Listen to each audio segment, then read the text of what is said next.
ایک دن حضور صلی اللہ علیہ وسلم مسجد الحرام میں نماز ادا کرتے ہوئے سورۃ الحاقہ کی تلاوت فرما رہے تھے۔ حضرت عمر چھپ کر سننے لگے۔ قرآن مجید کے صوتی و معنوی حسن نے ان کے دل کو موہ لیا۔ دل میں کہنے لگے، یہ تو واقعی شاعر ہیں۔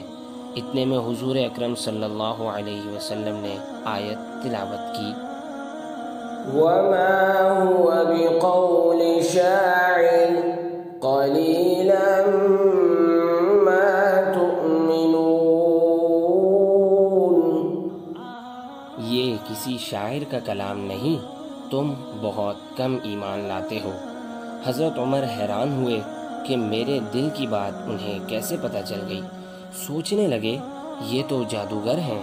اتنے میں حضور اکرم صلی اللہ علیہ وسلم نے اگلی آیت تلاوت کی، وَلَا بِقَوْلِ كَاهِنٍ قَلِيلًا مَا تَذَكَّرُونَ۔